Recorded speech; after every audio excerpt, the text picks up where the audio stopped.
Lockbit ransomware isn't a new technique we've seen from cyber criminals, but it is making a surge here lately this past summer, and it doesn't seem to be slowing down. As always, ZDNet's Danny Palmer is here to monitor this cybersecurity threat for us. Danny, first of all, tell us what Lockbit is and tell us how these cyber criminals are gaining access to users' information.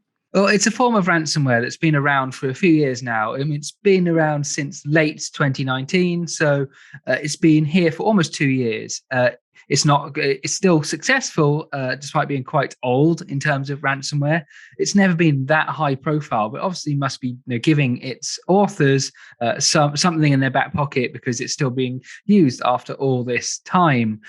What's happened this summer is there seems to be a surge in Lockbit attacks. This is partially down to how the group is aggressively advertising their ransomware on underground forums with a bunch of new features. I mean, one of the things they claim is that it's one of the fastest types of ransomware for encrypting files, which is something when cyber criminals who want to make money from this sort of thing see, they think, yep, that's good for me. What's also helped is there's been a few prominent ransomware gangs have disappeared over the course of this summer. Groups like REvil, groups like DarkSide in the case of Colonial Pipeline, or Kaseya in the case of REvil. These were major events, and they suddenly disappeared after they seemed to get some perhaps unwanted attention from bodies, including the White House, for example. What this has led to, according to cybersecurity researchers, is cyber criminals who are sort of the lower level ransomware actors, people who don't make the ransomware themselves, but just lease it out as part of ransomware-as-a-service schemes, where they will lease ransomware, and some of that profit they make from the ransoms goes back to the authors. A lot of these seemingly have turned towards Lockbit over the course of this summer, and it's really surged in popularity to such an extent there has been warnings by some national governments about the rise in this particular threat. So it seems to be on the rise, and it doesn't show any sign of slowing down right now.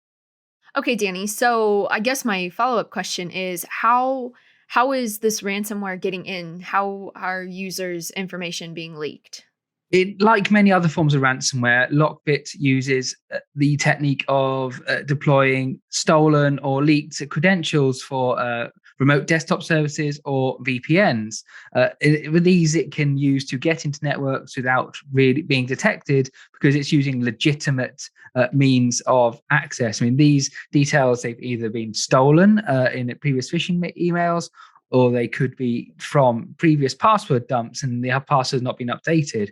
In some cases, it could be that they are just being secured with very weak passwords. So they can use a brute force attack to guess it and get in. This is helpful for them because they look like legitimate users, and especially if the company has lots of people working remotely at the moment, it's not going to look too suspect if there's remote access to this. One thing that Lockbit does is it also advertises for insiders to be part of the process. They basically ask if anyone out there wants to hand over login credentials for their organization for a cut of the profits, essentially. I mean, it's unclear how successful this has been, but if you take the rule of averages, someone out there has probably gone, okay, fine, yeah, I can make a few $100,000 from my cut of this. I'll give it a go. So it's just another thing that cybersecurity teams unfortunately have to look out for. I mean, there's all these threats from the outside, but there's potentially threats from inside the house as well, as it were.